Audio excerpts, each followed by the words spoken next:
I am resigning from my post as Education Minister.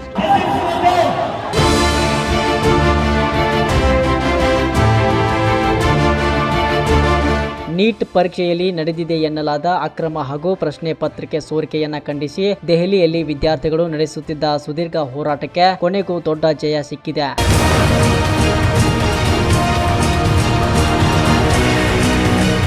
ಪ್ರತಿಭಟನೆಯ ತೀವ್ರತೆಗೆ ಮಣಿದಿರುವ ಕೇಂದ್ರ ಶಿಕ್ಷಣ ಸಚಿವ ಧರ್ಮೇಂದ್ರ ಪ್ರಧಾನ್ ಅವರು ತಮ್ಮ ರಾಜೀನಾಮೆ ಪತ್ರವನ್ನು ಪ್ರಧಾನಿ ನರೇಂದ್ರ ಮೋದಿ ಅವರಿಗೆ ರವಾನಿಸಿದ್ದಾರೆ. ಸಿಜೆಪಿ ಹಾಗೂ ಕೇಂದ್ರ ಸರ್ಕಾರದ ನಡುವೆ ನಡೆಯಬೇಕಿದ್ದ 3ನೇ ಸುತ್ತಿನ ಮಾತುಕತೆಗೆ ಕೆಲವೇ ಗಂಟೆಗಳ ಮೊದಲು ಧರ್ಮೇಂದ್ರ ಪ್ರಧಾನ್ ಅವರು ತಮ್ಮ ಎಕ್ಸ್ ಖಾತೆಯಲ್ಲಿ ರಾಜೀನಾಮೆ ನೀಡಿರುವುದಾಗಿ ಅಧಿಕೃತವಾಗಿ ಘೋಷಣೆ ಮಾಡಿದ್ದಾರೆ.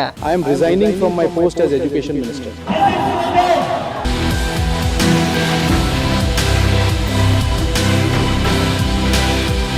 ದೆಹಲಿಯ ಜಂತರ್ ಮಂತರ್ನಲ್ಲಿ ಕಳೆದ 1 ತಿಂಗಳಿನಿಂದ ಬೀಡು ಬಿಟ್ಟಿದ್ದ ಪ್ರತಿಭಟನಾಕಾರರ ಪ್ರಮುಖ ಬೇಡಿಕೆಯೇ ಶಿಕ್ಷಣ ಸಚಿವರ ರಾಜೀನಾಮೆಯಾಗಿತ್ತು. ಪ್ರಧಾನ್ ಅವರ ರಾಜೀನಾಮೆ ಸುದ್ದಿ ಹೊರಬಿದ್ದ ಬೆನ್ನಲ್ಲೇ ಜಂತರ್ ಮಂತರ್ನಲ್ಲಿ ಸಂಭ್ರಮಾಚರಣೆ ಮುಗಿಲು ಮುಟ್ಟಿದೆ. ಈ ಕುರಿತು ಪ್ರತಿಕ್ರಿಯಿಸಿರುವ ಸಿಜೆಪಿ ವಿದ್ಯಾರ್ಥಿ ಶಕ್ತಿ ಚಿರಾಯುವಾಗಲಿ ಎಂದು ಸೋಷಿಯಲ್ ಮೀಡಿಯಾದಲ್ಲಿ ಪೋಸ್ಟ್ ಮಾಡಿದೆ.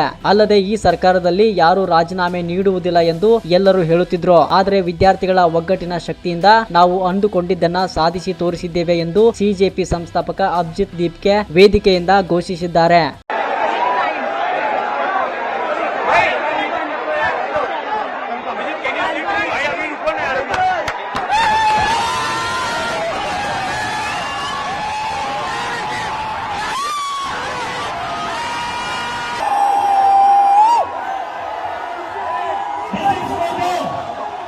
ये उन सभी बच्चों के लिए जिनकी जिंदगी धर्मेंद्र प्रधान ने ली थी.